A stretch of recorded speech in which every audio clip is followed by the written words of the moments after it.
जी, बिस्मिल्लाहिर्रहमानिर्रहीम। अभी आज हम बात करेंगे माइक्रोसॉफ्ट एक्सेस की। ये भी माइक्रोसॉफ्ट ऑफिस की फैमिली का हिस्सा है और एक बड़ा ही यूज़फुल टूल है डेटाबेस मैनेजमेंट सिस्टम का।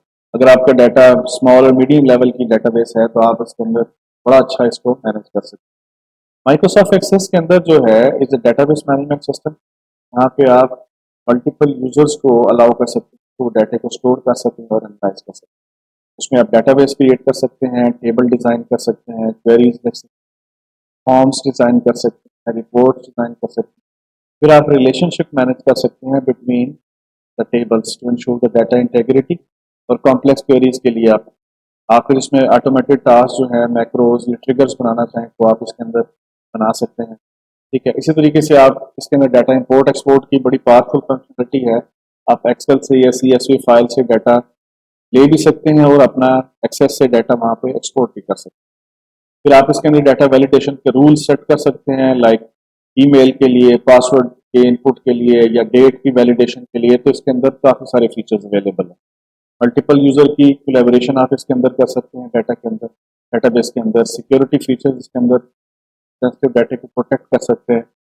इसको बाकी माइक्रोसॉफ्ट ऑफिस की एप्लीकेशन के साथ आप इजीली कनेक्ट कर सकते हैं, जिसमें एक्सेल है, वर्ड है, आउटलुक है, या इवन मेल मर्ज के लिए भी आप माइक्रोसॉफ्ट एक्सेस को यूज कर सकते हैं।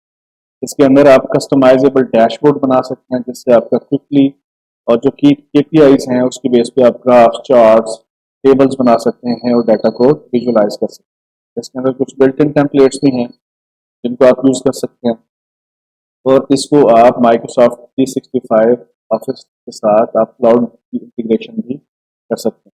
तो आइए अब हम इसका डेमोस्ट्रेशन देखें। ये जो है माइक्रोसॉफ्ट एक्सेस को जब हम खोलते हैं तो इस तरह का इंटरफेस हमारे सामने नजर आता है। यहाँ से आप ब्लैंक डेटाबेस क्रिएट कर सकते हैं, फिर आप यहाँ से वेब बेस्ड एप्लीकेशन क्रिएट कर सकते हैं। ये कुछ इसके अंदर ऑलरेडी टेम्पलेट्स बनी हुई है डिफरेंट डेटाबेसेस पे, जिसमें इन्वेंट्री है, होम इन्वेंट्री है, कस्टमर सर्विसेज है, पर्सनल अकाउंट लेजर है।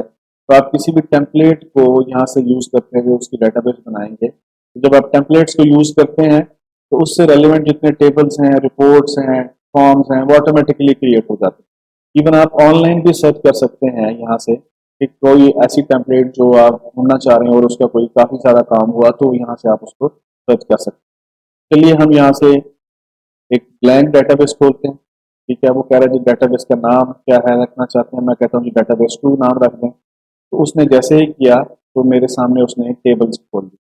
ठीक है, टेबल के यहाँ से मैं डिज़ाइन व्यू में जा सकता हूँ। कह रहा है जी टेबल का नाम क्या रखना चाहते हैं, क्योंकि उसको पहले वो सेव करेगा। मैंने उसको सेव किया तो मेरे सामने उसने टेबल किया स्ट्रक्चर खोल दिया कि फील्ड का नाम क्या होगा, उसकी डाटा टाइप क्या होगी। ठीक है, यहाँ से डिफरेंट डाटा टाइप्स मैं सेलेक्ट कर सकता हूँ, जिसमें शॉर्ट टेक्स्ट है, लॉन्ग टेक्स्ट है, नंबर है, डेट है, करेंसी है, यस नो है। ठीक है, इसमें आप यूजर से लेना चाहते हैं कि जी ये ऑप्शन यस करना चाहते हैं या नो। ओनली ऑब्जेक्ट है, only object is basically object linking और एम्बेडिंग का एक फीचर होता है, जिसमें आप इमेजेस वगैरह को इसमें सेव कर सकते हैं। हाइपर लिंक है, अटैचमेंट है। अगर आप किसी फील्ड से कैलकुलेट लाना चाहते हैं तो यहाँ से इस तरह से ला सकते हैं। तो यहाँ पे आप जो है इसके अंदर रोज ऐड भी कर सकते हैं, डिलीट भी कर सकते हैं। यहाँ से आप इंडेक्सेस बना सकते हैं, मैक्रोज यहाँ पे बना सकते हैं। यहाँ से आप डाटाबेस के रिलेशनशिप मैनेज कर सकते हैं, जिसमें डिफरेंट टेबल्स के आप प्राइमरी की और सेकेंडरी की अगर आपको आइडिया है तो यहाँ से आप उसकी मैनेज कर सकते हैं। क्रिएट में अगर आप जाएँ, यहाँ से आप क्वेरी कर सकते हैं, टेबल डिज़ाइन कर सकते हैं, फॉर्म डिज़ाइन कर सकते हैं। यहाँ से आप ब्लैंक फॉर्म डिज़ाइन कर सकते हैं और यहाँ से आप विज़ार्ड के थ्रू फॉर्म डिज़ाइन कर सकते हैं। यहाँ पे आप रिपोर्ट बना सकते हैं, यहाँ पे आप रिपोर्ट डिज़ाइन के ऑलरेडी जो रिपोर्ट्स हैं उसको यूज़ करते हुए आप उसको बना सकते हैं। इसी तरीके से एक्सटर्नल डाटा सोर्सेज से अगर आपने डाटा लाना हो तो यहाँ से आप डाटा जो है इंपोर्ट कर सकते हैं एक्सेल में से। यहाँ पे आप एक्सेस की किसी दूसरी डाटाबेस से डाटा यहाँ पे ला सकते हैं। ODBC डाटाबेस होता है, ओपन डाटाबेस कनेक्टिविटी हम इसको कहते हैं। यहाँ से आप किसी भी डाटा के साथ कनेक्ट करके डाटा यहाँ पे ला सकते हैं, ना उसको इंपोर्ट कर सकते हैं या इवन लिंक भी कर सकते हैं। ठीक है, उसमें SQL सर्वर है या इसके अलावा माई SQL है या DB2 है और बेशुमार डेटाबेसेस हैं जिनके आप यहाँ पे ODBC कनेक्शन बना सकते हैं। टेक्स्ट फाइल्स यहाँ से आप जनरेट कर सकते हैं, XML फाइल होती है। ठीक है। एक्सेल को डाटा एक्सपोर्ट कर सकते हैं, यहाँ पे टेक्स्ट फाइल आप बना सकते हैं, CSV बना सकते हैं, या इवन XML में करा सकते हैं, या इवन आप एक्सेस वर्ड के अंदर मर्ज कर सकते हैं। मेल मर्ज के लिए आप इस फीचर को यूज कर सकते हैं, या इसके अलावा यहाँ पे शेयर पॉइंट के साथ HTML डॉक्यूमेंट बना सकते हैं, और डिबेस पुरानी एक डेटाबेस होती थी उसके साथ भी आप इसके साथ कर सकते हैं। डेटाबेस टूल्स को अगर हम देखें तो यहाँ पे आप रिलेशनशिप मैनेज कर सकते हैं, कॉम्पैक्ट एंड रिपेयर डेटाबेस कर सकते हैं। अगर आप डेटाबेस को प्रॉब्लम करें तो यहाँ से आप उसको रिपेयर भी कर सकते हैं, तो बड़ा अच्छा टूल है। विजुअल बेसिक प्रोग्रामिंग यहाँ से कर सकते हैं, ठीक है। डेटाबेस डॉक्यूमेंट है, एनालाइजर टेबल है, एक्सेस डेटाबेस है, ये सारे के सारे एडवांस लेवल के फीचर्स हैं। बट अगर आप थोड़ा सा इसको एक्सप्लोर करेंगे तो आपको चीज़ों का आइडिया हो जाएगा।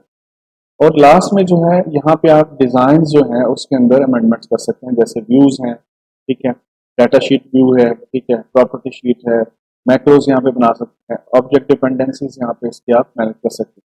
तो डेटाबेस के लिए माइक्रोसॉफ्ट एक्सेस बड़ा अच्छा टूल है। अगर आप इनिशियल लेवल का इसके अंदर डाटा रखना चाहते हैं तो ये उसके लिए बड़ा ही यूजफुल टूल है। यहाँ पे आप डिफरेंट टेबल्स बनाइए, फिर आप टेबल्स के साथ बाद उसकी जो है रिपोर्ट्स बनाइए, यहाँ से आप उसके जो है बाकी एप्लीकेशन पार्ट्स हैं, जैसे इस तरह का आप टेबल बनाना चाहते हैं, इस तरह का बनाना चाहते हैं, ठीक है, फॉर्म्स ब्लैंक फॉर्म्स बनाना चाहते हैं, क्विक स्टार्ट्स हैं, मतलब कॉन्टैक्ट इश्यूज या टास्क के लिए आप बनाना चाहते हैं, या फिर यूजर क्रिएट करना चाहते हैं, तो ये सारे ड्रैग एंड ड्रॉप वाले फीचर्स होते हैं।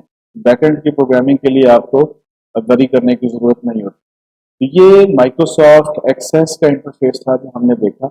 इसके अंदर आप ऑनलाइन एप्लीकेशन भी बना सकते हैं, और इवन आप क्लाउड बेस्ड एप्लीकेशन के साथ भी इसको लिंक कर सकते हैं। तो डियर स्टूडेंट्स, ये था माइक्रोसॉफ्ट ऑफिस फैमिली के बारे में। तो इंशाल्लाह अगले लेक्चर में हम गूगल वर्कस्पेस के बारे में बात करेंगे।